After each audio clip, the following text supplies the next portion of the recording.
Eu queria agradecer ao Daniel, que é um monge budista, amigo do Moisés, a quem agradeço também por ter articulado essa possibilidade de nós termos essa reunião sobre o que é o budismo, né? Tanta gente tem interesse, quer conhecer mais e tal, e acho que é uma oportunidade muito boa para o Daniel dar uma explanada sobre o que é as linhas mestras dessa filosofia, dessa religião, e daí a gente vai para uma sessão de perguntas e respostas e tal. Então, Daniel, você está com a palavra, agradeço muito a tua participação e sinta-se à vontade. Vamos lá. Obrigado, Wagner. Bom, eu quero... Está no mudo. Obrigado, Daniel, está no mudo. Agora já foi.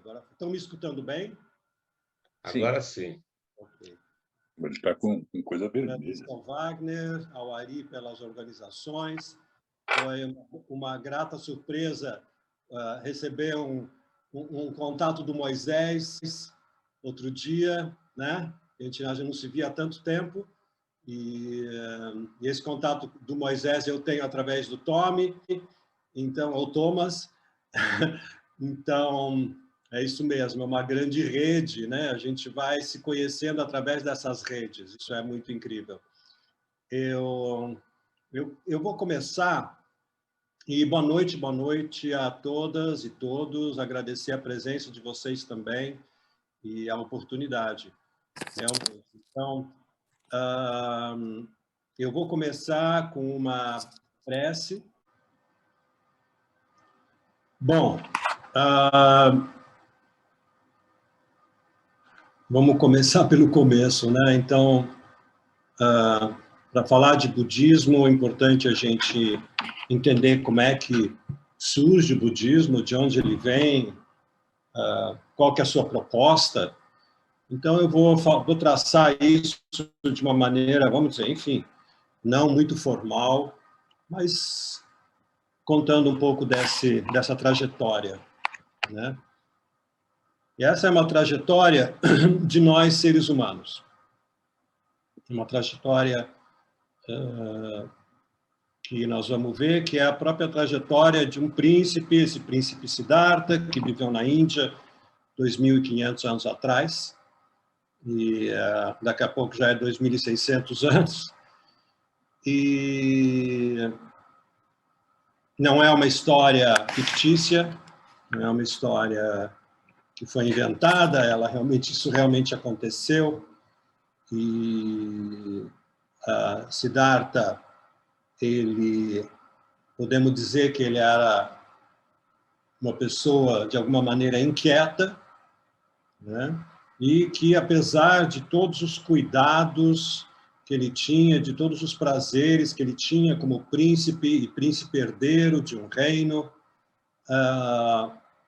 né? Ele tinha tudo do bom e do melhor que alguém podia imaginar na época, ele não estava satisfeito, né? E essa insatisfação dele vinha...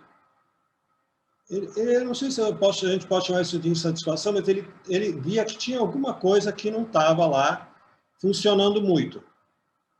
Por quê? Porque ele olhava para tudo que ele tinha, tanto o material, né, e os prazeres materiais, quanto os prazeres sensoriais, e a própria imagem, e ele via que isso era... Ele podia ficar feliz, podia, né? Mas, ao mesmo tempo, era uma felicidade passageira. Então, essa felicidade passageira, né? Ele podia ter um belo prato de comida, ele podia ter um cavalo, mais um cavalo, enfim, várias mulheres, como né, é de costume de um príncipe, né? Casou-se, etc. Mas ele dizia, como é que eu posso ser feliz? Onde é que onde é que está essa felicidade? Então, ele apesar, né, de viver num mundo onde nada faltava, e ao contrário, ele realmente tinha muita abundância, né, ele tinha uma insatisfação de base, né? E como já tinha sido previsto, quando Siddhartha nasceu, fizeram os sábios do reino fizeram o mapa dele, o mapa de nascimento, o mapa natal, e também tinha outros sinais, e esse mapa dizia que o Siddhartha seria um grande monarca, grande monarca, ou ele seria um grande líder espiritual. E o pai dele fica desesperado, porque o pai dele não quer que o filho seja um líder espiritual, o pai dele quer que ele siga os próprios passos do pai, né, que é ser o futuro rei. Né? E nesse momento, o rei, pai de Siddhartha, ele cerca Siddhartha sempre de tudo, do bom e do melhor, e tira do reino tudo aquilo que não vai dar satisfação para o Siddhartha. Então, o Siddhartha, a um determinado ponto da vida dele, ele era adolescente, ele diz, eu quero sair do palácio. Ele nunca tinha saído, né, dos arredores do palácio. A gente pode imaginar um palácio, não é como um castelo medieval europeu, mas um palácio com muros de uma extensão enorme, e tudo se passava dentro, né, dos parques e de tudo que tinha dentro dessa quase uma cidade murada, separado do resto. E Siddhartha sai desse muro, ele avisa, eu vou sair, e o pai dele manda fazer uma maquiagem na cidade, né?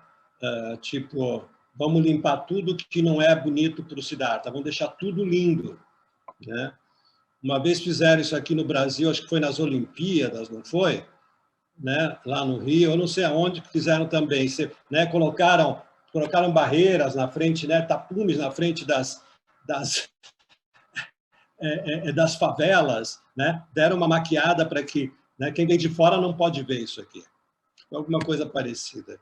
Só que Siddhartha, nesse caminho para a cidade, foram três ou quatro vezes que ele fez esse caminho, né? Ele tinha um grande amigo dele, que era o filho do cocheiro, que cuidava dos cavalos, né? Era o cavalariço, que cuidava dos cavalos do rei, e esse filho desse homem era o maior amigo, era o melhor amigo do Siddhartha. Então, os dois saem para a cidade, e o Siddhartha vê uma pessoa muito velha, muito velha. Ele nunca tinha visto um velho naquele estado, um velho, né? Ele pergunta, mas o que é isso? Quem é essa pessoa? E o amigo dele responde, não, essa é uma pessoa com uma idade avançada. Né? E Siddhartha percebe, né, nesse momento, o sofrimento de quem é velho. Qual é o sofrimento das pessoas velhas? Né? Que tudo vai definhando e vai acabando. Numa outra ocasião, ele se depara com alguém num estado muito também depauperado. Ele pergunta, e o cavalariço fala, bom, esse é uma pessoa doente. E, de novo, Siddhartha entende, né, o sofrimento de alguém que está doente. E, finalmente, numa terceira saída, ida para a cidade, como se costuma fazer na Índia, os corpos são envoltos, um corpo de uma pessoa morta é envolta num pano branco e carregada numa pequena, como é que chama, num pano com duas madeiras assim, né? e levada para cremação. Siddhartha vê essa cena e pergunta o que é isso. E aí, de novo, respondem para ele, olha, é assim, todos nós um dia vamos deixar esse corpo. E, de novo, isso impressiona muito o Siddhartha. Em uma outra saída, ele olha e encontra um sadhu. Sadhus são esses homens que vivem pela Índia até hoje e são, vamos dizer, mendigos errantes que vão andando pela Índia e se dedicam à espiritualidade. Eles são homens, né? Em geral, são sempre homens que se dedicam à parte espiritual e ele vê que essa pessoa está extremamente feliz, né? Ele fala, aqui tem alguma coisa que eu gostaria. Então, Siddhartha, diante disso, pede permissão para o pai dele para sair do palácio, ele quer ir embora, porque ele diz, no palácio eu não vou. Vocês estão me escutando bem? Sim. Sim? Estão me escutando Sim. bem? Ok. No palácio ele vê que ele não vai encontrar resposta. Como é que eu posso ser de fato feliz? Ele sabe que ele percebe que a felicidade da qual ele é sempre muito passageira. Aí tem momentos de felicidade, momentos de tristeza, momentos menos felizes, de ansiedade ou de insatisfação, depois de novo de alegria, de felicidade, e assim vai. O pai dele, a princípio, não quer deixar ele sair, no final consente, e Siddhartha sai do palácio e se torna, de fato, um desses sadhus, um desses homens errantes que vão à busca, como podemos dizer, vai à busca da verdade, vai à busca da felicidade. Ele se encontra com 2 mestres em 2 ocasiões. Esses mestres têm discípulos, e o Siddhartha, que era muito inteligente, ele rapidamente alcança o que aquele mestre tinha para oferecer, né? E aí o mestre percebe isso, depois de 2, 3 semanas, o Siddhartha já tinha entendido tudo e realizado aquilo. Aí inclusive, esses 2 mestres ofereceram a Siddhartha, você pode ser meu sucessor. Ele falou, eu não quero ser teu sucessor, o que eu estou buscando é a felicidade. E eu não encontrei aqui. Na sequência, ele passa 6 anos, junto com outros 5 praticantes na floresta e meditando, né? Mas são 6 anos de verdade, não é, vou meditar um pouco, depois vou descansar, depois... Não. Eles não tinham casa, eles não tinham teto, eles não tinham uma roupa especial quando fizesse frio, ou uma capa de chuva quando chovesse, não tinham um fogão. Realmente um yogi. E ele, durante esses 6 anos, ele passa por, realmente, é um asceta, né? Ele passa praticamente, o corpo dele completamente depauperado, é pura pele e osso, e a um determinado momento, quer dizer, ele alcança níveis de meditação e níveis de consciência muito elevados. Já precisa ter um certo preparo, vamos combinar, para passar 6 anos na floresta meditando, sem comer direito, sem uma proteção. Tem muita coisa atrás disso, né? Para poder fazer isso. E mesmo assim ele não está satisfeito. Então, 6 anos depois disso, de ficar na floresta, ele deixa esse modo de vida, né? Uma moça que passa por perto oferece para ele uma um tipo de um arroz, seria como um arroz doce, muito especial, e aí ele vai recuperando suas forças, toma banho no rio, recebe roupas novamente para se vestir, ele estava praticamente sem roupa. E aí ele entende que não é nem o caminho não é nem pelo lado do luxo do palácio e nem pelo asceticismo. Quer dizer, completa renúncia nesse sentido de, né, de inclusive, acabar com a própria vitalidade do próprio corpo. A mente dele estava ótima, mas ainda não estava onde ele queria. Ele não tinha alcançado esse lugar de pura felicidade. É quando ele se senta debaixo de uma árvore, e a gente chama de árvore da iluminação, é um ficus, né? Esse ficus tem muito na Índia. Em São Paulo não tem, porque o clima aqui é um pouco mais frio. No Rio de Janeiro tem. Não sei se tem alguém aí do Rio, mas no Rio, no canal do Leblon, lá no final do Leblon, tem uma árvore ao lado da outra. Elas são muito grandes, atingem 4, 5 andares assim, de altura, né? E dá para ver essa árvore lá. A Regina mora lá no Leblon. Rogéria. Tem no Leblon e tem no Maitá também, na Nossa Senhora da Paz, na Praça Nossa Senhora da Paz também tem Bodhi Tree. É isso aí, Bodhi Tree. Bodhi significa iluminação, e, né, Bodhi Tree, árvore da iluminação. E aí, nesse lugar,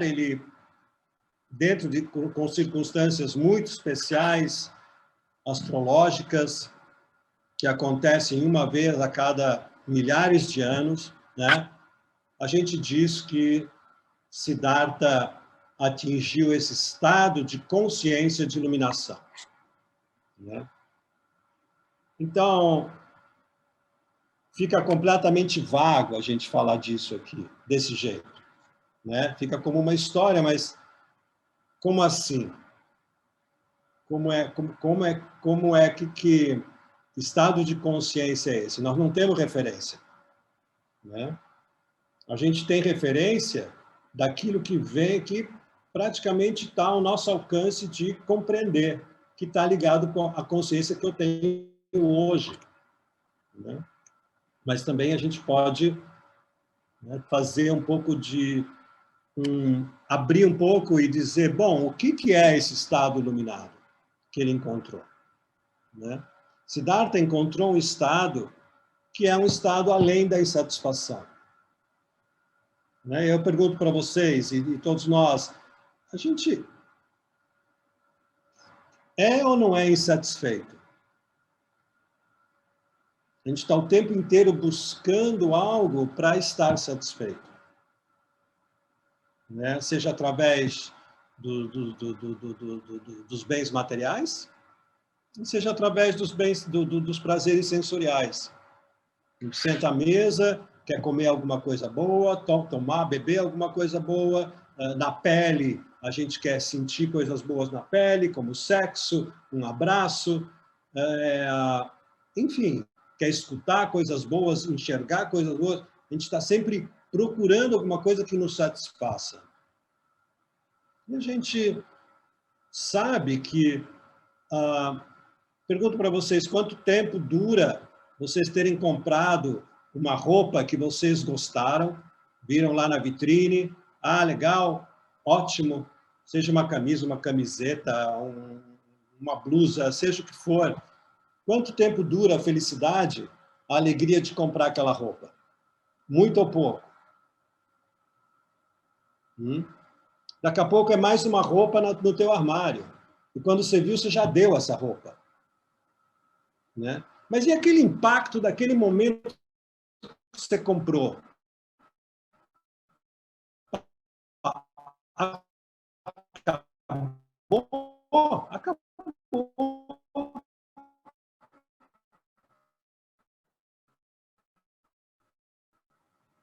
Né?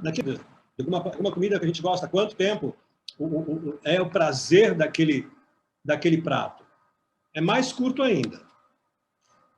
Se você comer demais, você passa mal. Então, qual é a natureza dos bens materiais? Qual é a natureza dos prazeres sensoriais? É extremamente transitório. O que nós dizemos é que não... A gente coloca as nossas fichas de felicidade nos bens materiais, nos prazeres sensoriais, na própria imagem, né? Como é que eu estou para o mundo, como é que o mundo me vê, do que jeito que eu acho que os outros me veem, o que eu quero passar, enfim. Mas, de novo, a imagem também não te sustenta. E aí o resultado de alguma coisa que você obteve e que passou, e que aquele momento, aquilo lá foi transitório, é querer mais. E esse querer mais, a gente pode traduzir como insatisfação. Então, qual que é o resultado de obter aquilo que você gostaria de obter? Não é satisfação, na verdade, é a natureza de insatisfação. Tem uma pegada aqui, uma pegadinha tremenda, né? Então, quando a gente está falando em budismo, né, o que Buda veio nos trazer foi um caminho de autoconhecimento. Porque foi o caminho que ele fez. Porque ele chegou num lugar onde a consciência dele era plenamente feliz. E ficou, e se manteve, né? Então, o que a gente chama o budismo de a ciência do mundo interior? Não é a ciência do que está aqui fora, nem aqui dentro, vamos dizer, até no nível físico, mas é a ciência do mundo interior. Como é que nós, tanto seres humanos, vamos dizer, falar dos seres humanos, como é que a gente é? Né? Como é que a nossa mente e coração funciona? Como é que eu posso estar mais feliz nesse planeta? Como é que eu posso estar mais em paz comigo mesmo e com todos os seres? Como é que eu posso fazer essa vida uma vida significativa? É isso que o Buda compartilhou com a gente. Então, o que ele compartilhou, no final, foi a própria experiência, e essa experiência foi apresentada através de uma metodologia. Então, tem uma metodologia muito clara no budismo.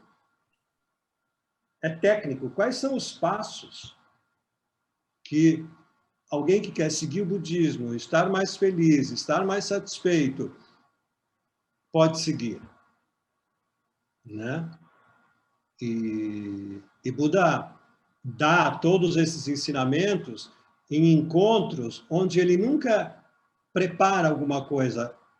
Todos os sutras, que são os ensinamentos de Buda escritos, né, foram escritos depois, partem sempre de uma pergunta de alguém, de um pedido para Buda falar disso, falar daquilo, explicar, e aí vem todo esse conjunto de mais de 40 anos, né? Acho que foram 45 anos de ensinamentos de Buda.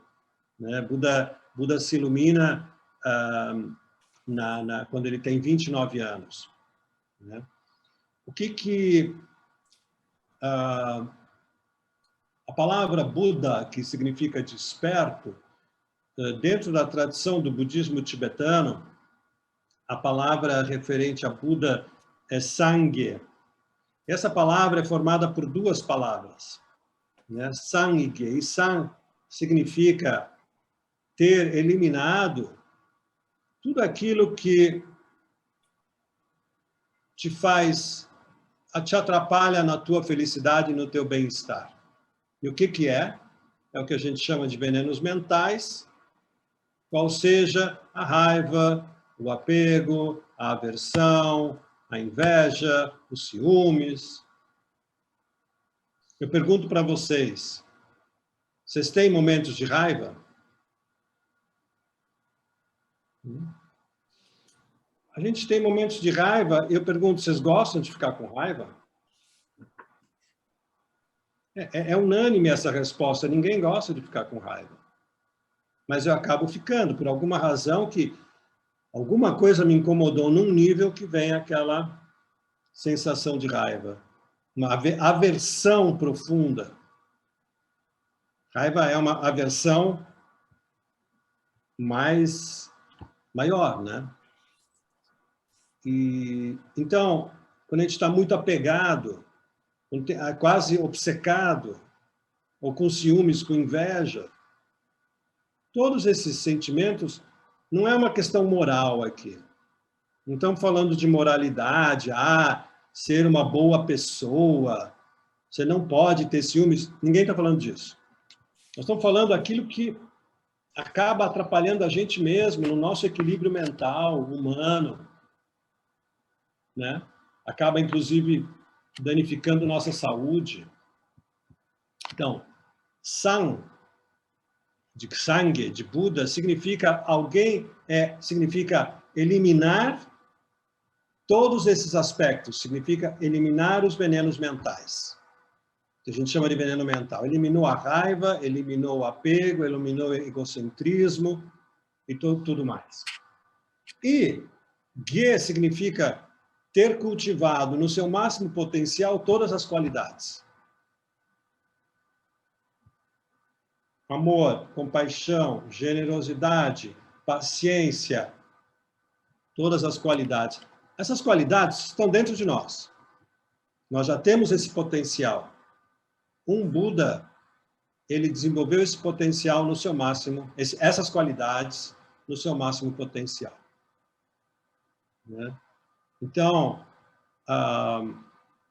é algo talvez que a gente nem imagina, porque a gente está tão acostumado, né, com esse mundo que a gente mesmo vive, de pessoas que ficam com raiva, de pessoas que têm ciúmes, de pessoas que mentem, de pessoas que, enfim, que, isso é normal. A gente fala até mesmo, isso é natural. Tem um negócio chamado inveja branca, como se inveja fosse uma coisa boa. Né? Inveja branca. Vamos ver, o que significa inveja branca? Vamos dar uma olhada. Então, o caminho que o Siddhartha, que o Buda nos propõe, é um caminho de autoconhecimento e é um caminho que vai em direção à nossa própria natureza, porque nós não vamos encontrar isso fora de nós. Buda não encontrou isso fora, ele encontrou dentro dele. Isso que é maravilhoso.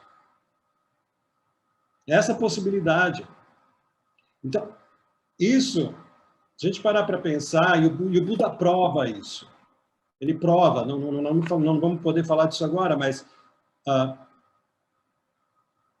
a mente de um Buda, a qualidade da mente de um Buda é a mesma qualidade da nossa mente, de cada um de nós aqui. Com a única diferença que um Buda manifestou e o nosso ainda não está manifesto no seu máximo potencial. É como um dia de sol, a nossa natureza é um sol, mas está encoberto, né? Um dia encoberto, cheio de nuvens. O que são essas nuvens? É a raiva, é a inveja, é a avareza, é a impaciência. A minha natureza não pode se manifestar. Se manifesta pouco. Então, chega a ser uma mudança de paradigma. Eu poder pensar que eu posso ter uma maneira diferente de estar no mundo, com um nível de consciência muito mais elevado, e ser uma pessoa feliz. Nossa, isso é né? Pena que não falaram para mim quando eu era mais jovem. Quando eu era criança. Então, vamos dizer, toda a metodologia que vem, a meditação, o que é a meditação? Meditação se a gente fala meditação, é se familiarizar com os aspectos positivos da própria mente. E quando a gente começa a entrar num estado de meditação, a gente está fazendo contato com a gente mesmo de um jeito mais profundo e saindo da nossa distração, que são os 5 sentidos. Né? Os nossos 5 sentidos são as portas para todos os fenômenos à nossa volta. Né? Mas, para eu poder entrar em contato aqui, eu preciso me abstrair dos 5 sentidos e reconhecer que dentro de mim tem um cristal puro de luz. Né? Então, esse é o ponto da meditação. É ir se familiarizando com a gente mesmo, só que num aspecto que a gente ainda não conhece. E dessa forma a gente está mais próximo da gente. Né? A gente está mais em contato com a gente mesmo. E com todas essas qualidades. E isso permite que a gente esteja de bem com a vida e de bem com muito mais com outras pessoas. Né? E o ponto todo é ampliar esse bem-estar e ampliar esse amor para todos os seres. Né? Um Buda, um Bodhisattva, que é um ser que está no caminho de se tornar um Buda, ele ama todos os seres como uma mãe ama seu filho único. Ou como um pai ama seu filho único. Né? Então, é um caminho fácil? Não. Ninguém falou que é. É um caminho de realizar isso numa única vida? Não. São muitas vidas. Muitas e muitas e muitas vidas. E a gente vai acumulando. Porque isso que a gente vai realizando ao decorrer da vida, com as práticas e a nossa consciência se ampliando, isso a gente não perde quando morre. Isso a gente leva com a gente. Então, é possível? Bom, eu vou dizer para vocês, falando de mim pessoalmente, eu já encontrei vários mestres. Né? A maioria todos esses mestres dentro do budismo tibetano, e eu posso dizer que alguns deles, não sei se eram Budas, mas que eles não eram igual a mim, eles não eram mesmo. Então, você, um pouquinho de sensibilidade, não precisa de muito, né? A gente não precisa ser um grande praticante ou um grande filósofo erudito para perceber que é uma pessoa que está lá na tua frente. Alguma coisa especial essa pessoa tem. Né? De várias maneiras, quer dizer, a gente percebe isso por muitas coisas. O que eu aprendi do meu mestre não foi onde eu mais aprendi não foi quando ele dava ensinamentos formais, mas era no dia a dia com ele. Era o que eu aprendia vendo como ele lidava com o mundo, como ele se situava no mundo, como ele lidava com as pessoas. Cada momento era um momento de ensinamento. Não é que ele estava lá querendo que eu... Não, mas era isso. Era alguém que olhava e falava, nossa, olha o que ele está fazendo agora. Justamente dentro desse... Né, alguém que tem amor por todos, alguém que tem paciência e nunca está impaciente, alguém que está sempre satisfeito. Ele tem uma mente muito expandida. Então, ele tem capacidade de lidar com os fenômenos de uma maneira muito leve. E uma coisa muito importante, um dos princípios básicos, fundamentais, que Buda trouxe, foi a interdependência. quando a gente fala em interdependência, a gente está falando de um princípio que não é que ele é budista, isso vale para os budistas e para os outros não vale, não. É um princípio do universo, que tudo é interdependente, tudo está numa grande rede de interação. Né? E esse é um dos, essa é uma das, e aí, claro, a interdependência tem vários níveis e é um assunto muito longo, mas essa observação e essa percepção de como tudo e todos estão interconectados. A física quântica está falando disso, tem tantas coisas tantos movimentos já falam dessa grande interligação e de como tudo está o tempo inteiro interagindo. Né? Vocês estavam falando agora há pouco, porque um que conhece o outro, que estudou não sei quem, etc. Tá aí, essa é uma interdependência bastante grosseira, num nível grosseiro, mas está aí, é uma interdependência. Não é um acaso, não existe acaso. Então, como um dos princípios fundamentais, nós estamos falando de interdependência, e uma das nossas dores, eu diria, é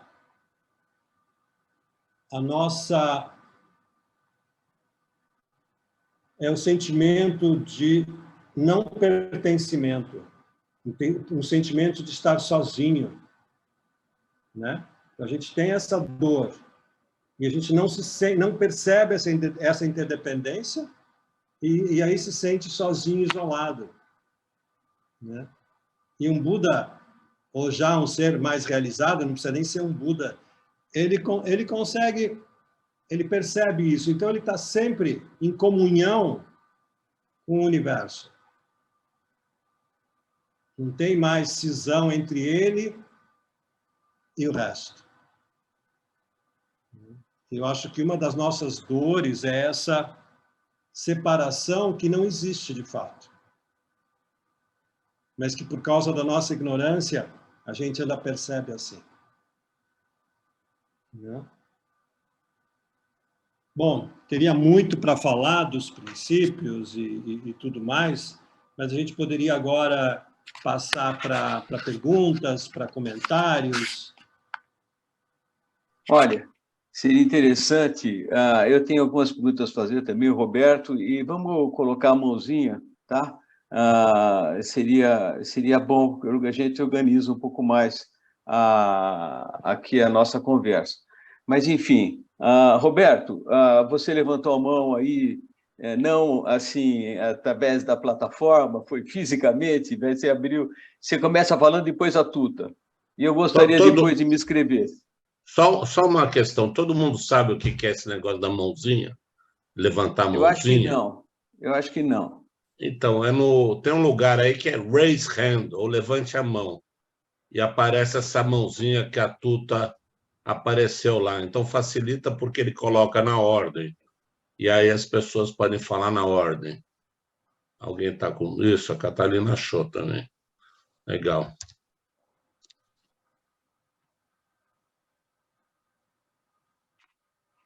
Vai, Tuta. Está desligado. Tuta. Não, eu vou conversar com o Roberto, porque... O Roberto estava na frente. Roberto, vai, Roberto. Mas ele não levantou a mãozinha. Ele levantou a mão fisicamente, a mãozona. Assim, ele levantou a mão grande. A mão grande não vai. A mão grande, deixa ele falar. Roberto, você põe só o som que facilita para a gente ouvir. Sim. Facilita bastante. Pronto. Daniel, legal tua explanação inicial. Foi muito boa. Eu queria saber uma coisa. Assim como os cristãos têm a Bíblia, que é um livro que mais ou menos dirige a forma de ser dos cristãos, os islamitas têm o Corão, os judeus têm a Torá, os budistas têm algum livro sagrado, algum livro de regras que a gente possa ler e aprender? Uhum. Legal, Roberto. Bom, não tem um livro como esse, não tem, mas existe, né, dentro do budismo tem muitas correntes, muitas escolas, o budismo se espalhou por toda a Ásia, praticamente todos os países na Ásia eram budistas a um determinado ponto, e se formaram muitas escolas, muitas vertentes, pelos próprios ensinamentos do Buda, mas tem um princípio que rege todas elas. E esses princípios foram os primeiros ensinamentos que Buda deu, depois que se iluminou, que são as 4 nobres verdades. E eu vou rapidamente enumerá-las. Tá? Então, existe muito para ser lido, para ser visto, as 4 nobres verdades. E você tem a nobre verdade do sofrimento ou da insatisfação, que fala justamente de que somos seres insatisfeitos, foi como a gente começou hoje, né? E que existe. Então, acho que, né, a gente fala que a primeira coisa importante para resolver um problema é identificar o problema. Então, identificar que a gente realmente sofre, que a gente realmente se dar conta, né? Que a gente sofre e que a gente é insatisfeito e o que é sofrimento. Então, Buda explica exatamente, classifica os tipos de sofrimento, etc. E tal. Depois, a segunda nobre verdade, o sofrimento tem causas. Né? Quer dizer, o sofrimento não é intrínseco, né? Ele tem causas. Porque se fosse intrínseco, não tinha mais nada para fazer. Nós aqui estaríamos fadados ao sofrimento para sempre. Agora, Buda diz, não, sofrimento tem causas. E aí ele fala, na terceira nobre verdade, ele diz, é a verdade da cessação, não, sofrimento tem causas, e as causas, a terceira nobre verdade, as causas podem ser eliminadas. É a verdade da cessação. Ou seja, se tem alguma coisa queimando no fogo, no teu fogão, na tua cozinha, vai lá e desliga o fogo. Qual é a causa daquilo lá queimando? É o fogo. Certo? Se você não tivesse deixado no fogo por um tempo maior que um tempo maior, aquilo lá não teria queimado. Então, o nosso sofrimento tem causas. E aí ele explica quais são essas causas. E a quarta nobre verdade é a verdade do caminho. Ou seja, como é que eu posso eliminar essas causas? Porque uma vez eliminado a causa, não tem mais resultado. O resultado, ou seja, uma vez eliminada a causa do sofrimento, não tem mais sofrimento, e sofrimento a gente pode entender também por insatisfação. Mais ou menos te contempla, Roberto? Eu agradeço, eu só queria saber onde eu poderia ler isso. Olha, tem, claro, como em todo, tem muita coisa escrita. Eu vou passar para vocês um link, que eu vou colocar no chat agora, de um professor, de um grande professor que mora nos Estados Unidos, o Alex Berzin, inclusive, né, de origem judia, e o site dele é incrível, vocês vão encontrar muita coisa bem escrita, bem traduzida também, está em inglês, tem muita coisa em português, e ele realmente faz um trabalho incrível. Deixa eu colocar aqui no chat, eu vou colocar aqui é o Study... Beleza. É melhor você mandar depois para a gente, porque aí fica mais fácil, a gente coloca no grupo. Bom, no chat aqui fica difícil a gente Ah, mas eu copio daqui, Ari, eu coloco lá depois. Porque isso aí fica gravado, tá? É isso aí. Então, tá aqui. Legal, Daniel, obrigado, viu? Aí você pode procurar muita coisa. É muito lindo.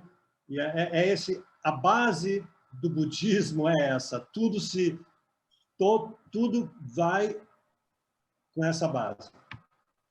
Ok. Tá? Tuta. Então, você falou ao longo da sua exposição, mais de uma vez, em budismo tibetano. Do que ele difere de outros? Por que ele tem esse nome? Tá. Imagino que ele tenha surgido no Tibete. Mas por que ele é diferente? No que ele se diferencia? Tá certo. Você sabe que a gente acaba falando budismo, eu acabo falando budismo tibetano, quando, na verdade, eu nem gosto de usar esse termo, mas é a força do hábito.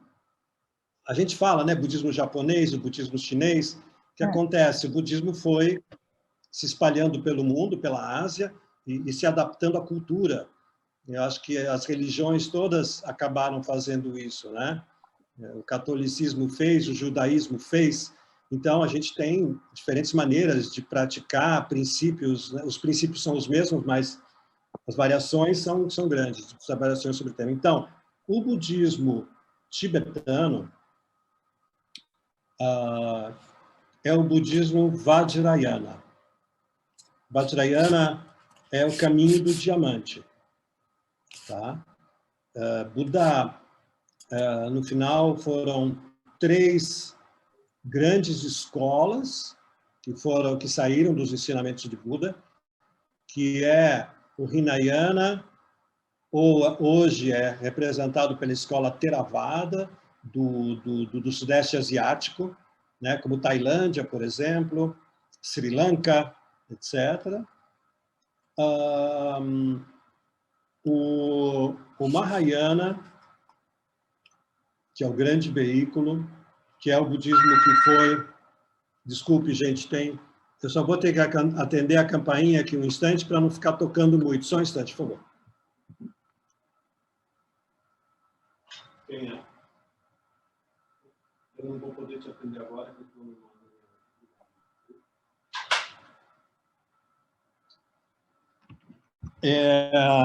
O Mahayana, ele é... eu vou explicar o que são os 3, rapidamente. O Hinayana é o caminho vamos dizer, do amor próprio, onde, né, o praticante entende que está sofrendo, que ele quer sair desse ciclo de sofrimento, insatisfação, e ele quer ser feliz. Tá certo, tá tudo certo. No Mahayana, o praticante, ele também tem amor próprio, quer sair, e ao mesmo tempo ele vê que todos os seres também estão sofrendo. Então o caminho dele é se liberar do sofrimento e depois expandir esse amor que ele tem por ele, por todos os seres, para poder ajudar todos os seres a também seguir esse caminho. Tá? O Vajrayana, que é o que chegou no Tibete, os tibetanos no século VIII, século IX,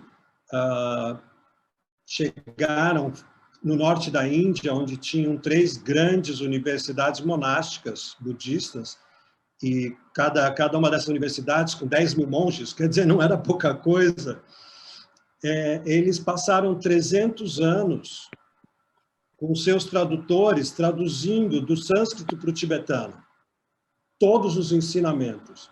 E isso foi inteiro levado para o Tibete, né? 300 anos, eles tiveram tempo, e quando houve as invasões muçulmanas no norte da Índia, no ano 1100, 1200, os monastérios foram destruídos, os ensinamentos estavam totalmente preservados no Tibete.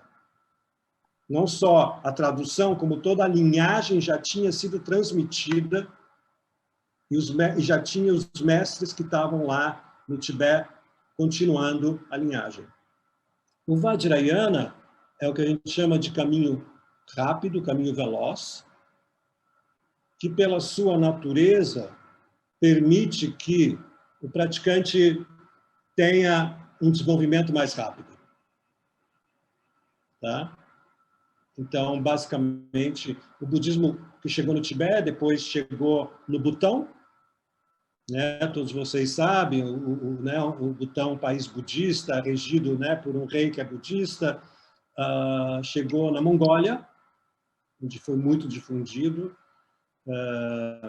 no norte da Índia, em alguns lugares no norte da Índia, e no Nepal, não, é nesses lugares. Tá bom? Eu só queria fazer uma outra pergunta que não tem, de outra natureza, que é, qual é o significado das roupas que você usa? Tá. Olha, eu sou ruim nessa coisa de significado. Então, dizem que a cor, né, tem essa cor, tá ligada com a, como é que chama? Com a vida monástica, né? É uma cor monástica. E uma das poucas coisas que eu lembro é que não sei se vocês estão vendo aqui, tem uma aba grande aqui, né? Que é uma blusa sem manga, mas tem uma aba grande. Isso daqui seria a orelha do elefante, que tem muita memória, quer dizer, através, né? Seria um símbolo, né, de memória. Tá? Então, é o pouco que eu sei, não sei muita coisa. Temos na minha saia que eu visto, né, ela também tem dobras, e essas dobras também têm seus significados, que de cada lado tem dobras, e de um lado são as dobras que significam aquilo que eu quero alcançar, né, que são as minhas qualidades, e do outro lado as dobras significam e simbolizam aquilo que eu quero deixar, que são os meus venenos mentais.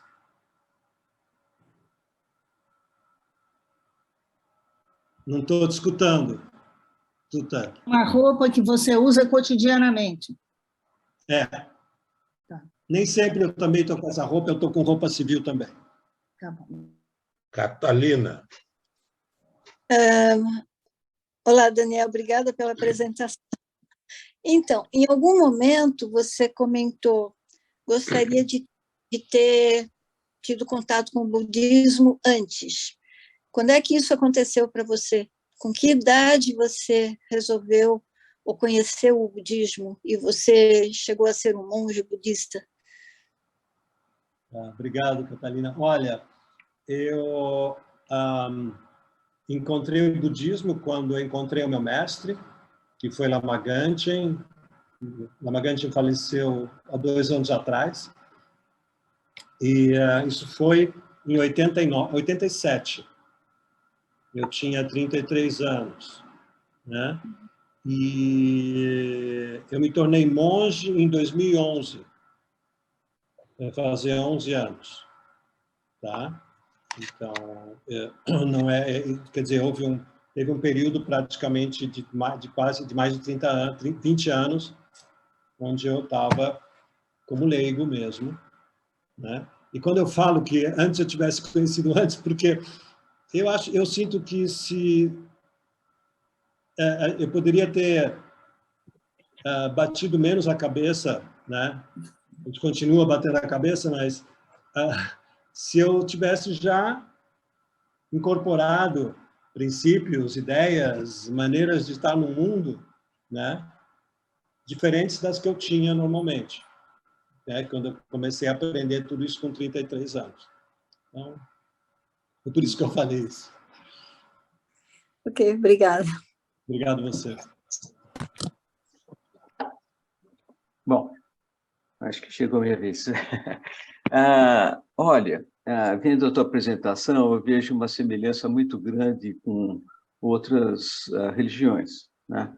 Então, eu vejo, por exemplo, eu vejo os essênios, que na época de Jesus, antes, que é uma seita judia, e os essênios, eles levavam... Bom, você Você é de origem judaica, né? Eles levavam 7 anos para um período de aceitação, de introdução, para daí ser aceito. Eles todo dia analisavam o dia, como foi, o que fizeram de certo ou errado, anotavam, e o que fazer para resolver, né? Eu vejo também os espíritas, que houve uma apresentação sobre espiritismo, que tem o que é falar da reforma íntima, né? Onde você anota coisas que você faz, são indicados, assim, os sentimentos negativos e o que você pode contrapor para resolver, que no final você menciona dessa forma. E também a questão do sofrimento, né? O sofrimento, ele, segundo essa visão, vem de que o semear é livre, você semeia o que você quiser, você tem liberdade total de fazer o que quiser. Agora, a colheita, que é de sistema de causa e efeito, ela é obrigatória, e daí vem o sofrimento, né? Então, eu vejo isso muita semelhança, né? E me parece muito interessante. Eu queria fazer uma pergunta, né? Aliás, são duas juntas, né? Primeiro, vocês acreditam em Deus? A outra, qual é o papel da família, né? Então, assim, essas duas perguntas. Então, eu vou começar a resposta pela mais fácil, tá? Tá. Então, o papel da família. Claro que a família é muito importante, não se fala especificamente da família, mas tem um texto que é um texto de confissão das ações não virtuosas que a gente cometeu. E esse texto foi compilado por um dos maiores mestres budistas tibetanos lá no século XIV. Tá? E a gente tem ele integral, eu tenho ele em português, eu procuro ler esse texto, ele é escrito em forma de estrofes, né? E eu procuro ler essa confissão todos os dias. Tem dias que não dá tempo, mas na medida do possível, né? E porque, justamente, é o que você falou, em primeiro lugar, eu preciso reconhecer, né, as minhas ações para depois poder aplicar um antídoto, né? Se eu não reconheço, como é que eu vou aplicar um antídoto? Então, eu tenho que tomar consciência em primeiro lugar, né? E esse texto começa com 2 estrofes, uma fazendo homenagem aos Budas, a segunda estrofe fazendo homenagem ao Dharma, que são os ensinamentos, e a terceira estrofe vem: quaisquer ações não virtuosas que eu tenha cometido por não tratar os pais como pais e não tratar os Budas como Budas, essas ações eu confesso integralmente. Os pais vêm antes dos Budas. Então, dá muito o que pensar isso, né? Não vão os Budas primeiro, vão os pais primeiro, tá? Então... Mas e a esposa e os filhos?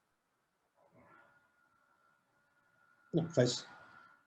Veja, não tem... Eu não tenho um... Existe um sutra que eu saiba, eu tenho um sutra, eu não sei se tem mais, e esses sutras falam justamente, é um sutra de Buda, um ensinamento de Buda, que relaciona, são 6 eixos de relacionamento.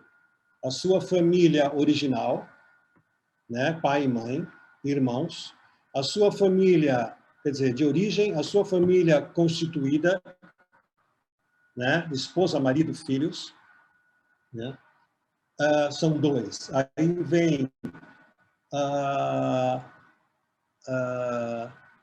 teus professores, teu mestre espiritual, amigos e pessoas que trabalham para você. Teus empregados, alguém que está trabalhando para você. Então, você tem 6 eixos. E nesse sutra, Buda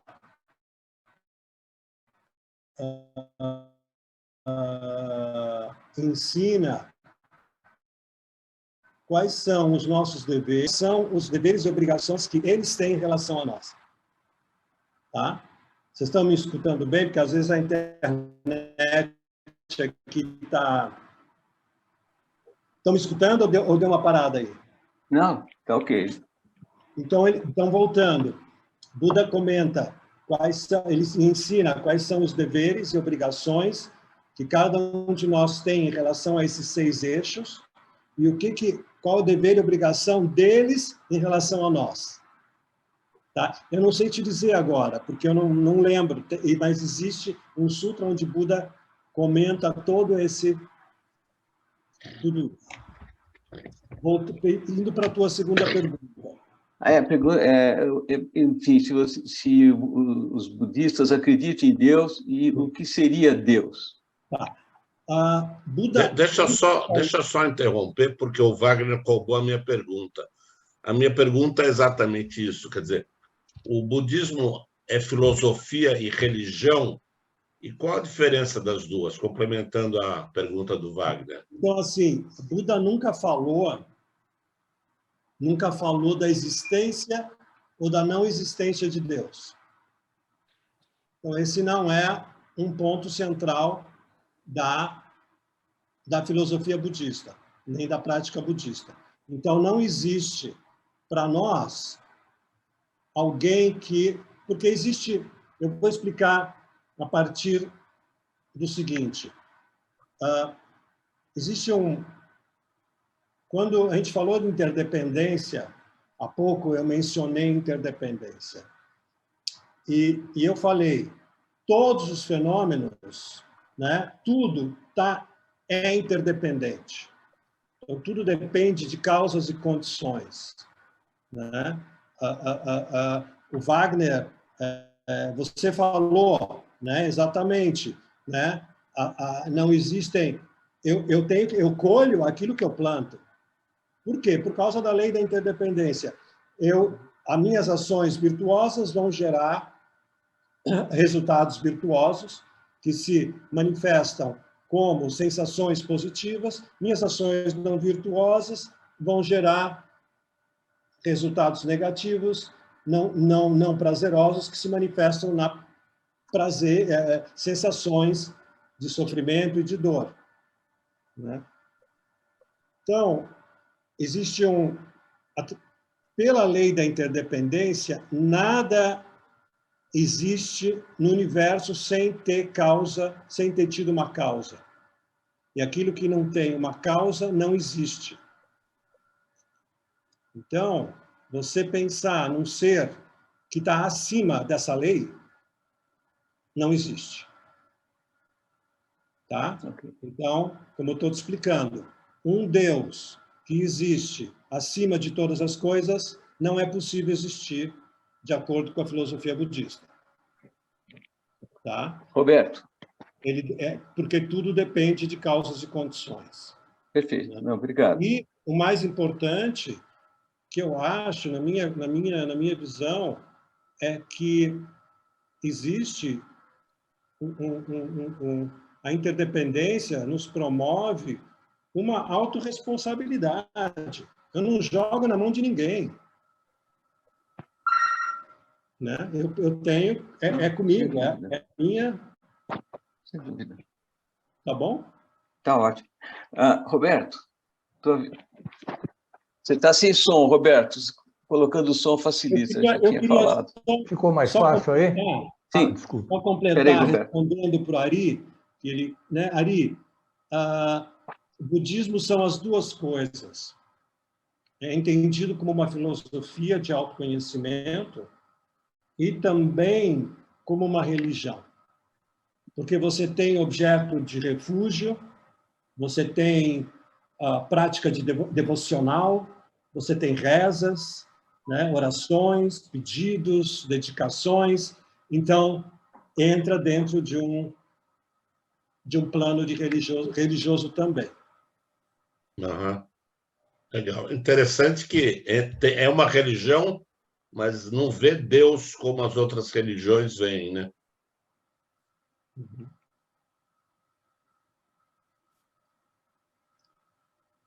Roberto. Daniel, é uma curiosidade, né? Os sacerdotes lá no Antigo Egito, eles tinham por característica raspar todos os pelos do corpo. Então, eles eram absolutamente sem nenhum pelo. Por que os sacerdotes budistas também raspam os pelos? Olha, se diz, eles raspam o pelo todo, porque na tradição do budismo... Não, eu digo pelo menos a tradição dos sacerdotes egípcios, do Egito Antigo, eles raspavam absolutamente todos os pelos. Tá, e eu budismo, vejo... Fala, Roberto. Pode falar. Não, pode falar. E eu vejo, né, assim como os sacerdotes egípcios, eu vejo os monges budistas também, pelo menos eles raspam os pelos da cabeça. Por que isso? É isso mesmo. Vocês me dão um instante que eu preciso atender aqui, fazer um SOS aqui. Me desculpem. Não.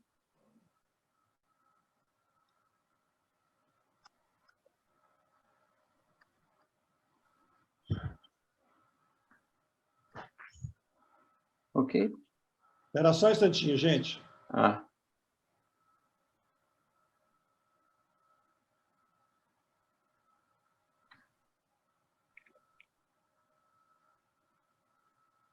Bom, o cabelo é um sinal de renúncia, raspar o cabelo.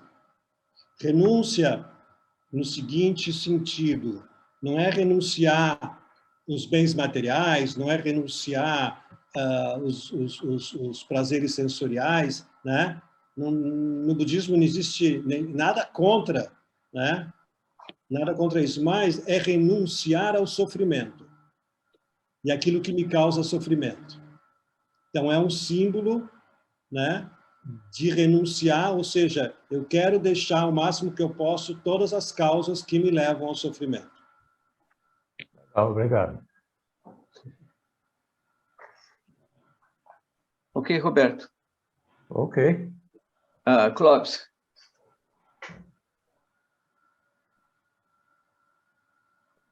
A minha curiosidade, pergunta seria mais no sentido do pecado e da penitência, né? Algo muito voltado para as religiões católicas e tal, onde a gente convive desde a nossa formação religiosa na perspectiva de um pecado, que deve ser, obviamente, algo evitável, né? E de uma penitência no sentido de resgatar os danos ou aquilo que, de alguma maneira, produziu o pecado, né? Qual é a visão do budismo nessa perspectiva do pecado em si e como é que a gente resolve, do ponto de vista né, penitente, essa solução? Tá legal. Olha, não é bem colocado, porque esse princípio, né, que fala, né, somos todos pecadores, né, está no DNA do mundo ocidental, né, há gerações, há 2000 anos. Então, mesmo sem querer ou sem pensar nisso, faz parte né, do nosso mental coletivo, né? Esse eu sou pecador, né? Isso não existe no budismo. Não existe pecado. Não é que não tem pecado. É até um pouco contrário, porque no budismo é enxergado que você tem a natureza búdica, ou seja, você na tua natureza já é iluminado. Mas como eu disse, ainda não está manifesto, né? E você pode se tornar um Buda. Você pode ser um ser iluminado também. Então, a perspectiva é bem diferente, porque um pecador, ele está fadado a ser pecador para sempre. E pelo que eu entendo... Desculpe interromper, mas o que é o Buda? Peraí, não vamos interromper. Enfim, ele... Respeita a ordem aí, Ari. Então, É uma questão de ordem. Então, não tem pecado, não existe um conceito de pecado. E quando você fala em penitência, o que eu entendo de penitência é uma penitência para eu poder expiar os pecados, certo? É nesse sentido que você entende, Clóvis? Sim, de certa forma, fica um pouco na lógica de resgatar um sentimento positivo, né? De fazer uma revisão. Perfeito. E nós temos... Agora, no budismo, sim, você tem... como é que eu posso te dizer? A gente entende que cada um de nós, né? Todas as nossas ações... Eu vou ter que falar um pouquinho, vou ter que fazer essa resposta um pouco mais longa, senão a gente não vai... Todas as nossas ações, como eu acabei de falar, elas geram um resultado. Elas vão gerar uma semente kármica, e essa semente kármica, em algum momento, dependendo das condições, ela vai se manifestar. É como a semente de uma planta. Se você colocar aquela semente com condições boas de luz, de temperatura, de terra, ela vai brotar. Né? Mesma coisa. Então, qualquer ação que a gente fez gera uma semente kármica e que, dependendo da condição nossa, individual e do entorno, vai se manifestar. Ou seja, nós temos muito karma positivo e negativo acumulado. Infinito. Porque não é só dessa vida, vem de todas as vidas. Tá? Ok. Então, o karma negativo, ele tem uma característica, ele pode ser purificado. Tá? Então, essa purificação se dá tomando conhecimento você se conscientizando das suas ações, mesmo sem saber quais foram, porque são tantas que eu nunca vou conseguir enumerar todas, tá? Oi? Estão me escutando? Truncou tudo. Acho que você tinha que repetir. Truncou. Melhor aqui. Espera só um instantinho, eu vou fazer uma... Vou mexer aqui. Melhorou agora? Voltou? Voltou. Então, é o seguinte, nós temos, né, as ações, tanto virtuosas quanto não virtuosas, que a gente realizou, são inúmeras. E temos sementes kármicas positivas e negativas. Aquilo que é negativo pode ser purificado. E aí, sim, você toma consciência, faz um voto de procurar não repetir, vem o arrependimento e aí tem as práticas, que são mantras específicos de purificação. E também uma coisa muito importante, ações não virtuosas realizadas em relação aos seres humanos, aos animais, né? Eu vou gerar o sentimento contrário, ou seja, o sentimento de amor por esses seres. Porque uma ação não virtuosa foi um momento de raiva, um momento de aversão, um momento sem amor. Ou de inveja, ou de ciúmes. Então, o que eu faço? Não, eu procuro gerar amor, que é uma maneira, faz parte dessa purificação. Tá? Então, o único aspecto positivo das ações não virtuosas é que elas podem ser purificadas. Né? Eu queria perguntar o seguinte, você falou das rezas que precisam ser feitas, das rezas que se faz, e eu te pergunto, essa reza é endereçada a quem? a Buda? Isso é uma pergunta. E outra pergunta. Eu sei que no budismo existe a ideia da reencarnação, né? O que acontece com o espírito quando ele deixa a Terra e como é que ele volta? Tá bom. Então, peraí, qual que é a primeira pergunta mesmo? A quem você endereça as rezas? Ok. Veja, é variado, tá? É um pouco. Você pode, as rezas, a maioria das rezas, elas são fórmulas, vamos chamar de fórmulas faladas para direcionar o nosso mental e o nosso coração. Né? E você pode fazer esses pedidos, vamos dizer, pedindo as bênçãos. Né? Você tem rezas de bênçãos. Para quem que você pede? Para o teu mestre, os mestres dos mestres, para o próprio Buda você pode pedir, mas todos eles são mestres. Né? E você tem rezas de dedicação. O que são as rezas de dedicação? Rezas que dedicam a energia positiva gerada através de uma prática espiritual, através de uma ação positiva que você fez, dedicando isso para o bem-estar de todos os seres. E tem rezas de súplica? Súplica, exato. E tem dedicação, tem súplica de realizações, tem rezas de homenagem, onde você homenageia os mestres. Tem rezas onde você pede as bênçãos de muitos mestres. Você vai falando os nomes deles e você vai pedindo as bênçãos. Né? Quanto à morte, Tuta, esse é um assunto muito extenso, né? Extremamente extenso.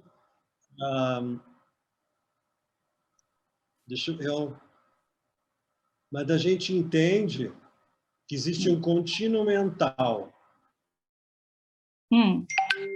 Esse contínuo mental é o que a gente poderia, talvez, falar em algo.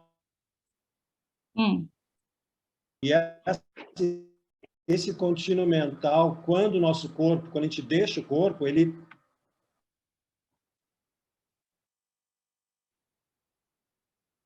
Né? Oi, Olha, deu para explicar? Deu para entender? Deu para ouvir essa última parte que você falou. Ele deixa o corpo... Eu vou fazer uma... Peraí, eu vou trocar aqui, só um instantinho, gente. Me desculpem. Não tem controle sobre... Não, é que tem muita tela aberta também. Isso também interfere. Não é. Não, é uma questão da conexão dele. Espera só um pouquinho, deixa eu mudar aqui. Peraí. Não está.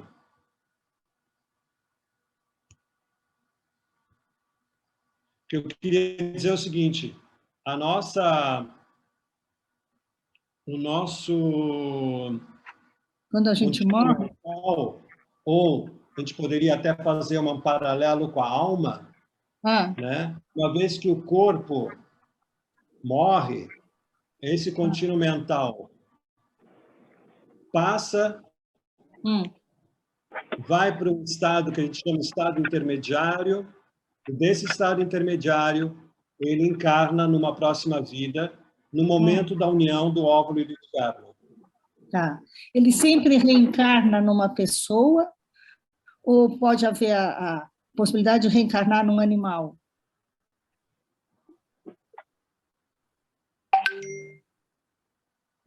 Isso depende de inúmeros fatores. Então, pode ser tanto animal quanto ser humano e as condições podem ser as mais diversas. Não, já entendi que é um assunto extenso que não dá para você responder assim. Tá bom, obrigada. Bom, existem vários caminhos que levam para o autoaperfeiçoamento. Então, O importante é o compromisso com o autoaperfeiçoamento, não importa se acredita em Deus, não acredita em Deus e tal. O que é importante é buscar o autoaperfeiçoamento, o autoconhecimento, o autoaperfeiçoamento. Então, essa é a primeira coisa que eu acho muito interessante, tudo que você colocou, porque realmente se busca isso, né? Agora, duas curiosidades que eu tenho. Uma, os budistas acreditam que existe o budismo, né? Que existe vida em outros mundos. E como seriam essas vidas, né? A outra coisa, um budista ele julga a ação dos outros, ou seja, ele fica lá olhando, esse cara não devia ter feito isso, ou, enfim, vocês ficam julgando o que os outros fazem.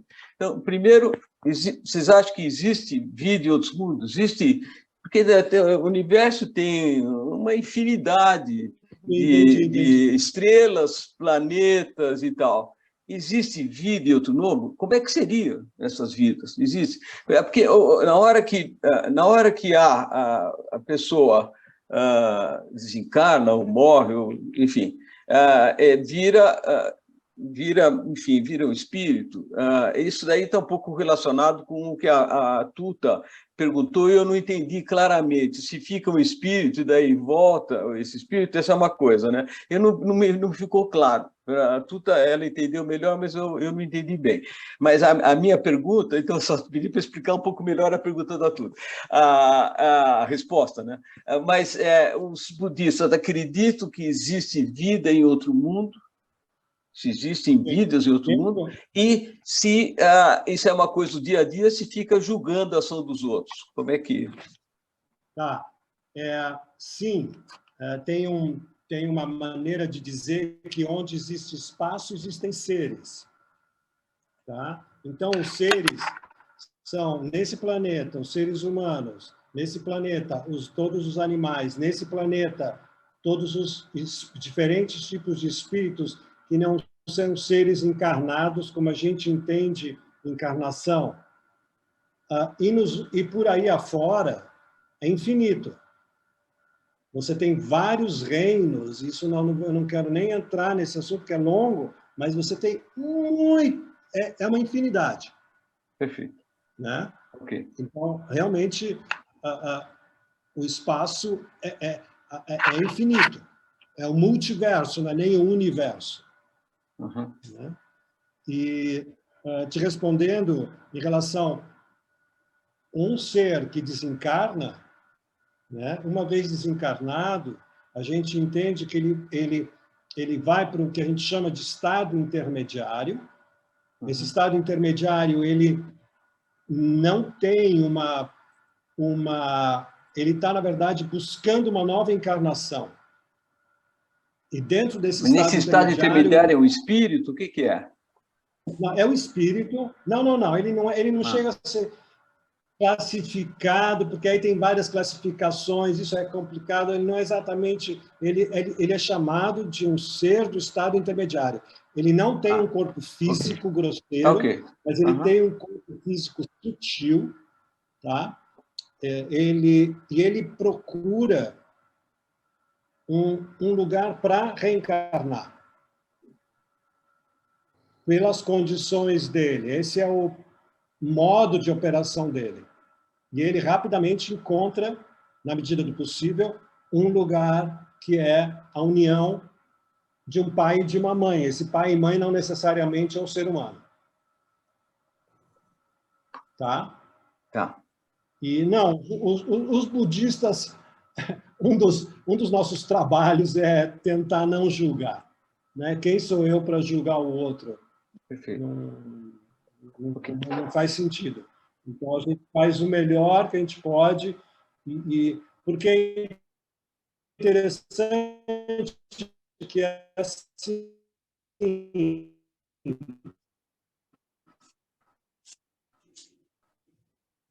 Eu posso não concordar com você. Oi, Wagner. Oi. Deu uma cortada, mas tudo bem. Vamos lá. Acho que cortou de novo. Essa questão do julgar, tá, me vem o seguinte: eu posso não concordar com você, tá? Cortou de novo? Oi. Eu posso não Pode continuar. Pode Não, continuar. Estou ouvindo. mas eu posso de amor por você. Perfeito.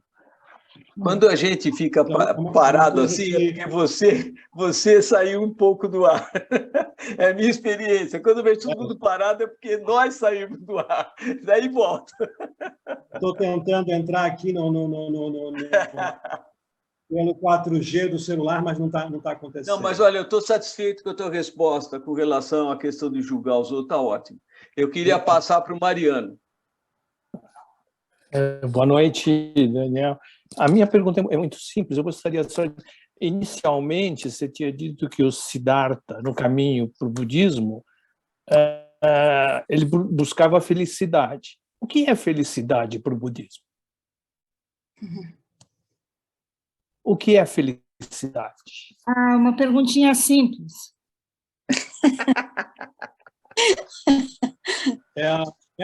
Olha, é um Não estamos ouvindo. de profunda paz e relação. Oi. Oi. Estão me escutando? Sim, sim. Veja, claro, eu não atingi esse lugar, então não sei te dizer do ponto de vista da experiência. Não estou ouvindo. Oi, estão me escutando? Agora sim. Olha, Sumiu de novo. Ok. Agora melhor? Sim. Tá. Então é o seguinte. Nossa, agora me deu um branco. Felicidade. Felicidade, desculpe. A gente entende felicidade como um estado de profunda paz e relaxamento. Tá? Então, um estado de pura satisfação. Um estado de... Isso varia de pessoa para pessoa? Não. No absoluto, não varia. A experiência de um Buda, a gente fala que o estado de Buda é tudo do mesmo sabor, porque a experiência que um Buda tem dos fenômenos é a mesma experiência que o outro Buda tem também.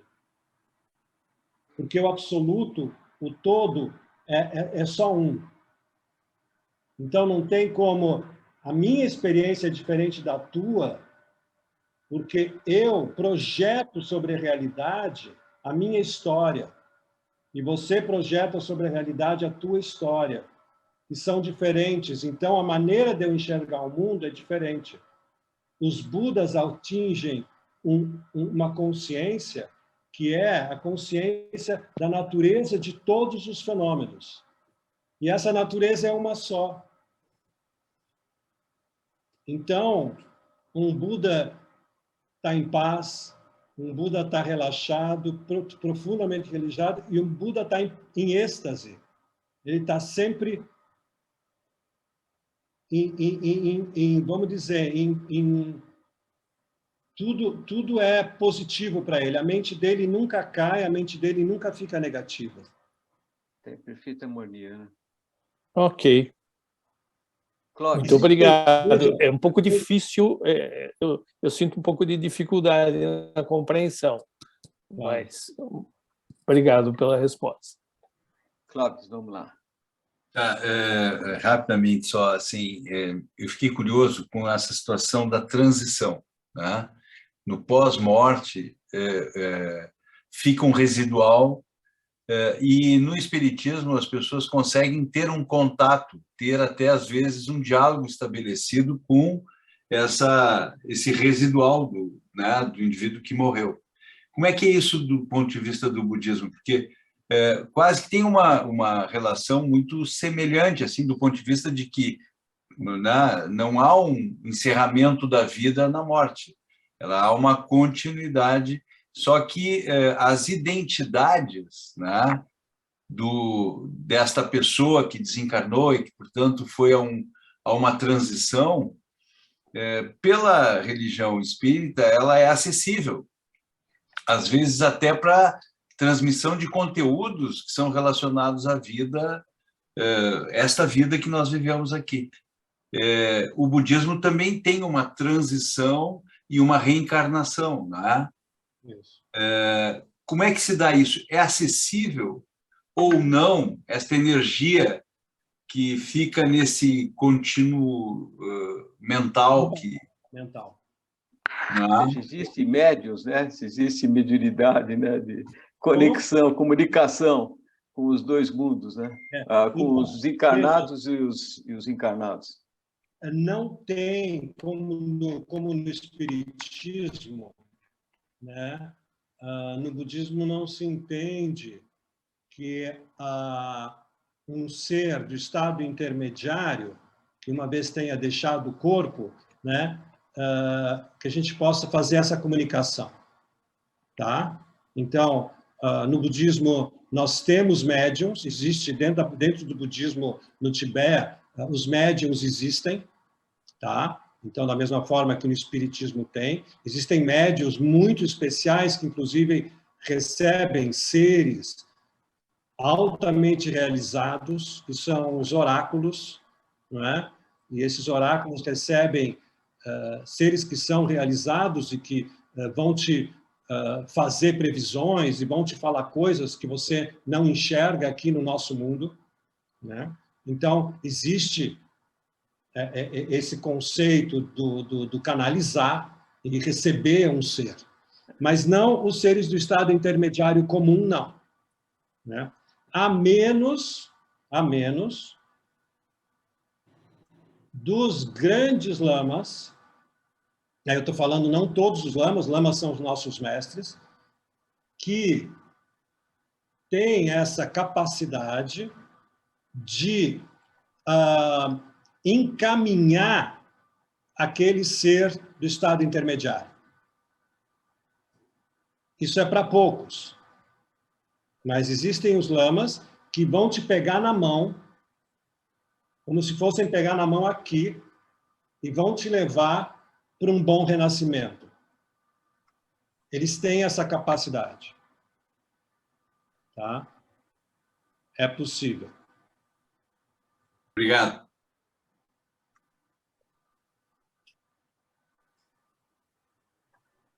Catalina, por favor.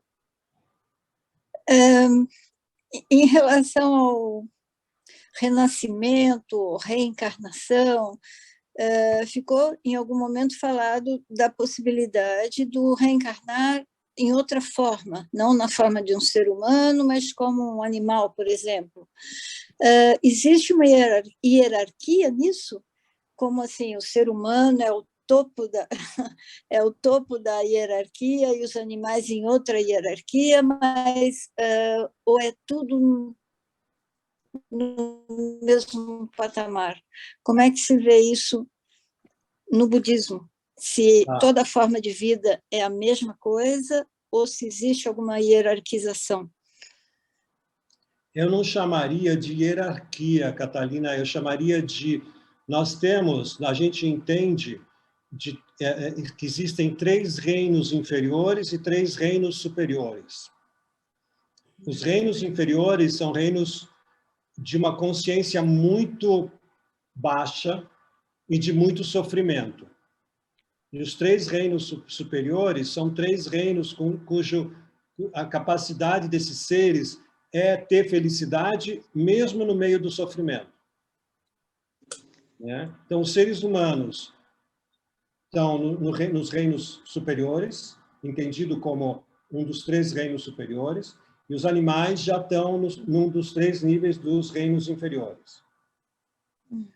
Tá? Porque é muito sofrimento. E, fora isso, nós temos outros reinos que, enfim, eu posso enumerar, existem os reinos dos infernos, os reinos dos espíritos famintos e dos animais. Você escutou, Catalina? Ficou ruim? Deu uma cortada. Então, vou repetir. Nos reinos inferiores, você tem os seres dos infernos, os espíritos famintos e os animais. Nos 3 reinos superiores, você tem os seres humanos, semideuses e deuses. Tá?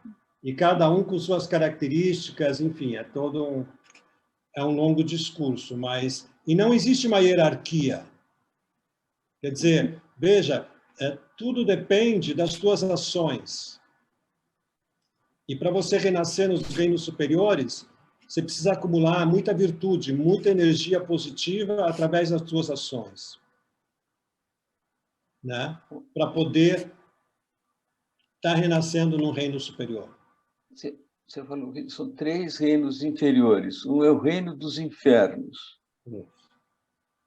Que seria legal se você pudesse explicar. Daí fala do reino dos animais, mas falta um aí que eu não... Acho que falhou, eu não ouvi direito. Faminto. Espíritos famintos. Famintos? Gente, eu acho que nós não vamos entrar nesse assunto, não. Não, tá bom. Vocês me desculpem, porque... Tá bom, não, tranquilo. Olha, tranquilo. Está chegando ao final. Tudo bem. Então, eu só queria falar uma pergunta rapidinho. Um ser que atingiu, no autoaperfeiçoamento, atingiu o topo, ele continua vivendo aqui na Terra, vai para outro mundo? Como é que é isso? Qual é que é a visão? Tá. O nosso planeta Terra, ele vai melhorar e vai se transformar? Como é que seria isso? Né? Enfim, só para... Veja, um ser que não precisa ser necessariamente um Buda, mas aquele que já atingiu o Nirvana, né? A palavra Nirvana muitos de vocês conhecem, que é um estado de paz, né? Que já se liberou do sofrimento. Um Buda ainda tem um caminho longo para desenvolver todas as suas qualidades, né?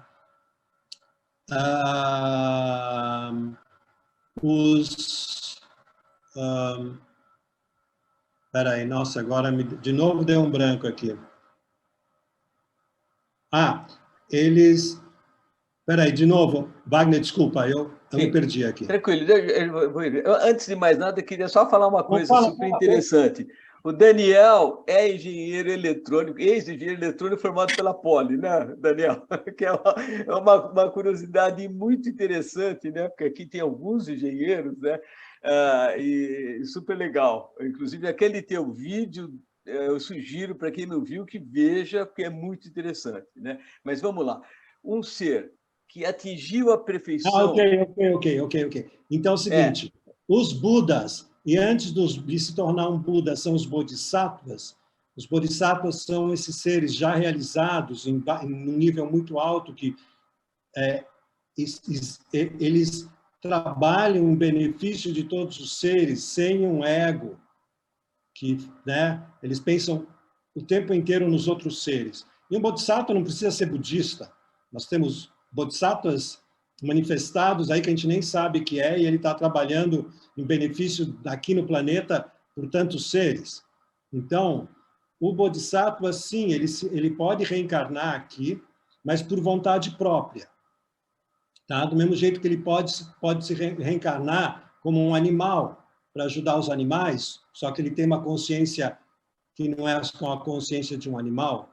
A diferença entre nós e um ser realizado é que a gente não tem escolha de onde renascer e como renascer. A gente é movido pelo nosso karma.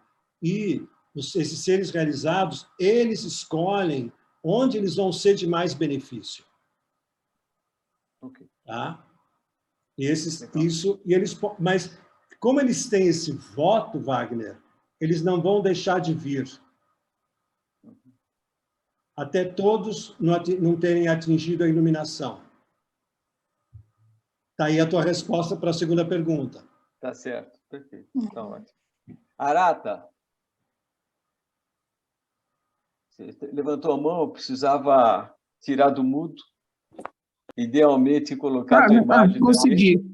É que travou minha tela. Uma pergunta tá mudando.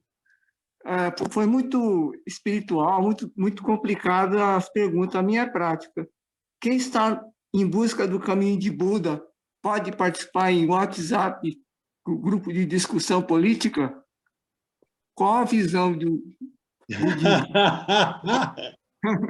Olha, no tempo de Buda não tinha Zoom nem WhatsApp, tá?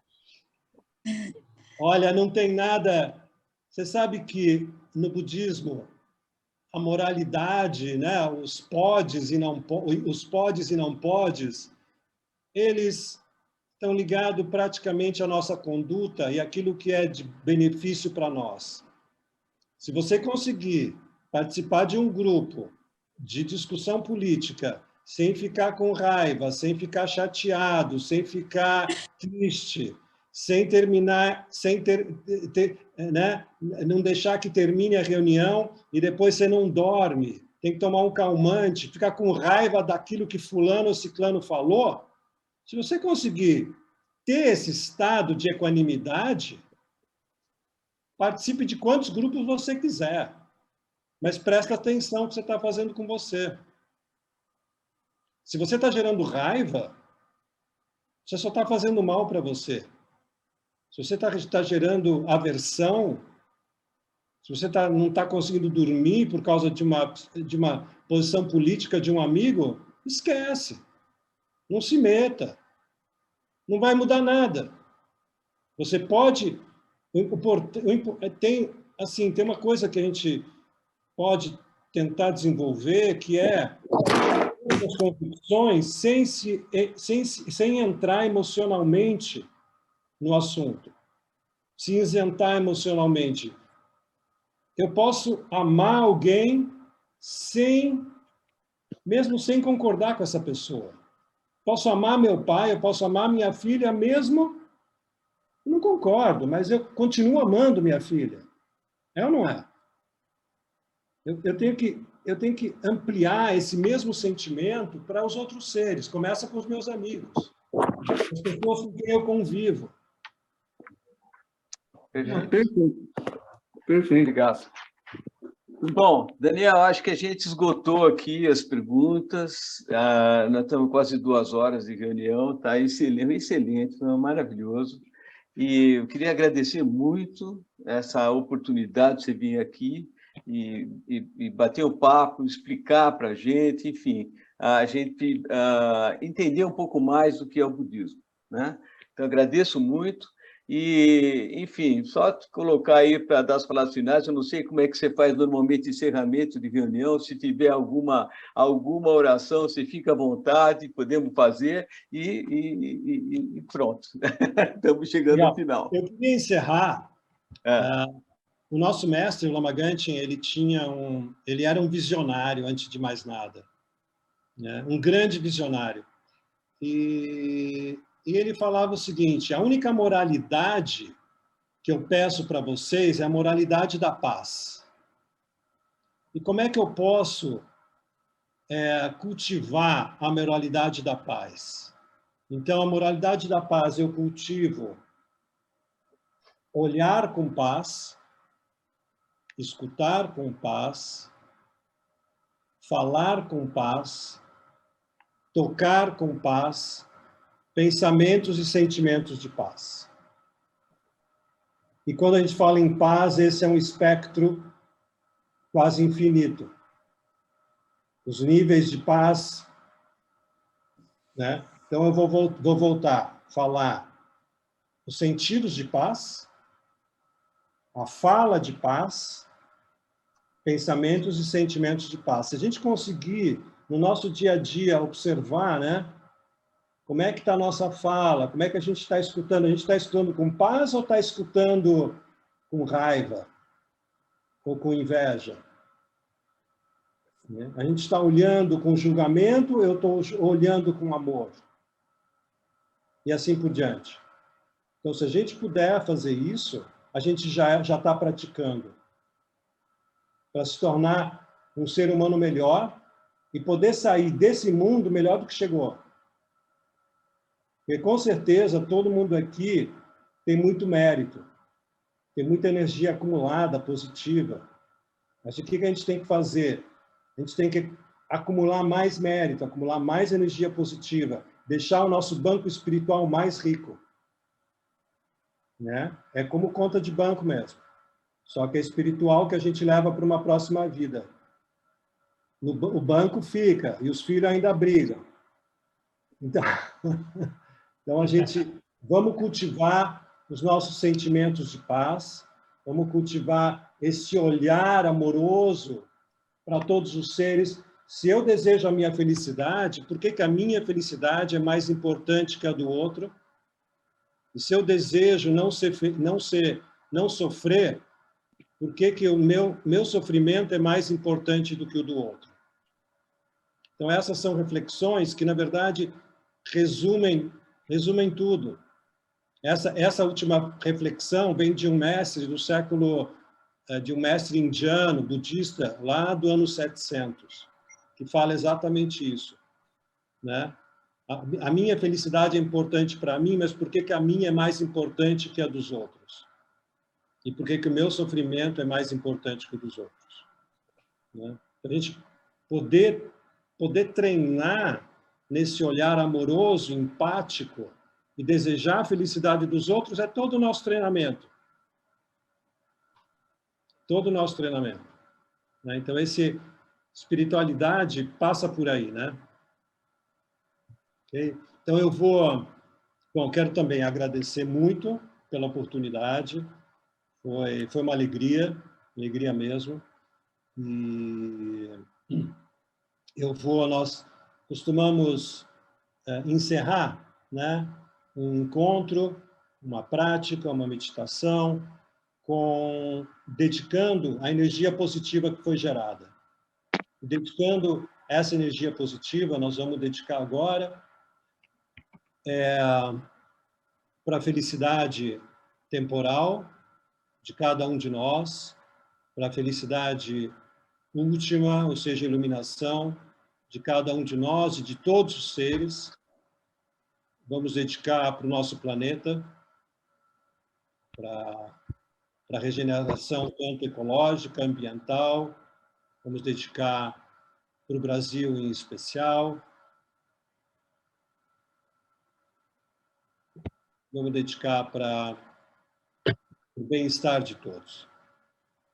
Eu vou agora fazer uma breve prece de bons auspícios. De sol a sol, da noite ao meio-dia, possam as três joias conceder-nos suas bênçãos, possam as três joias ajudar-nos a alcançar todas as realizações, possam as três joias espalhar muitos sinais auspiciosos no caminho de nossas vidas.